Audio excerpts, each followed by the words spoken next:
नमस्कार. आज आपण चौथ्या श्लोकाचा अर्थ जाणून घेणार आहोत. तिसऱ्या श्लोकामध्ये क्षेत्र व क्षेत्रज्ञ यांचे जे तत्व संक्षिप्तपणे ऐकण्यासाठी भगवंतांनी अर्जुनाला सांगितले. आता त्याविषयी ऋषी, वेद, ब्रह्मसूत्र यांच्या उक्तीचे प्रमाण देऊन भगवंत ऋषी, वेद आणि ब्रह्मसूत्रे यांचा आदर करीत आहेत. श्लोक चौथा. ऋषिभिर्बहुधा गीतै छन्दोभिर्विविधैः पृथक् ब्रह्मसूत्रपदैश्चैव हेतुमद्भिर्विनिश्चितैः. श्लोकाचा अर्थ: हे क्षेत्र आणि क्षेत्रज्ञाचे तत्व ऋषींनी पुष्कळ प्रकारांनी सांगितले आहे आणि निरनिराळ्या वेदमंत्रांतूनही विभागपूर्वक सांगितले गेले आहे. तसेच पूर्णपणे निश्चय केलेल्या युक्तियुक्त ब्रह्मसूत्राच्या पदांनीही सांगितले आहे. ऋषींच्या द्वारे अनेक प्रकारे तत्व सांगितले गेले आहे. या म्हणण्याचा भावार्थ असा की मंत्राचे द्रष्टे तसेच शास्त्र व स्मृती यांचे रचयिता असलेल्या ऋषीगणांनी क्षेत्र व क्षेत्रज्ञ यांचे स्वरूप आणि त्यांच्याशी संबंधित सर्व गोष्टी आपल्या ग्रंथांमध्ये तसेच पुराण इतिहासामध्ये अनेक प्रकारे वर्णन करून विस्ताराने समजावून दिलेले आहेत.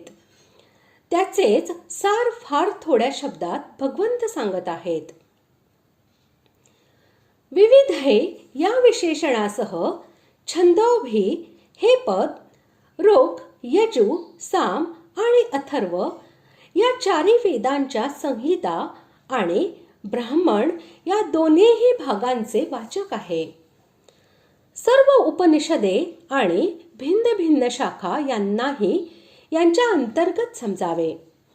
या सर्वांनी म्हणजे ते तत्व पृथक आहे असे सांगितले आहे. या म्हणण्याचा भावार्थ असा की क्षेत्र आणि क्षेत्रज्ञ यांच्याविषयी जो सिद्धांत भगवंत येथे संक्षिप्तपणे स्पष्टपणे प्रकट करीत आहेत त्याचेच सविस्तर विभागपूर्वक वर्णन या ग्रंथांमध्ये ठिकठिकाणी अनेक प्रकारे केलेले आहे. जे पद चांगल्या प्रकारे निश्चित केलेले असेल व पूर्णपणे असंदिग्ध असेल त्याला विनिश्चित असे म्हणतात आणि जे पद युक्तियुक्त असेल म्हणजे ज्यामध्ये विभिन्न युक्तींनी सिद्धांतांचा निर्णय केलेला असेल त्याला हेतुमत असे म्हणतात.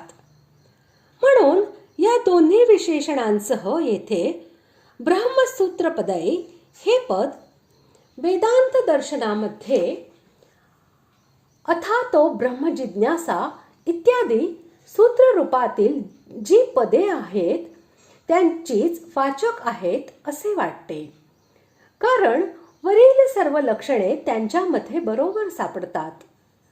येथे या म्हणण्याचा असा भावार्थ आहे की श्रुती व स्मृती इत्यादींमध्ये वर्णन केलेले क्षेत्र व क्षेत्रज्ञ यांचे जे तत्व ब्रह्मसूत्रातील पदांनी युक्तीने समजावून दिले आहे त्याचे सारच भगवंत येथे संक्षिप्तपणे सांगत आहेत. अशा प्रकारे आज आपण चौथ्या श्लोकाचा अर्थ समजून घेतला. पुढील भागात आपण 5व्या श्लोकाचा अर्थ जाणून घेणार आहोत. धन्यवाद.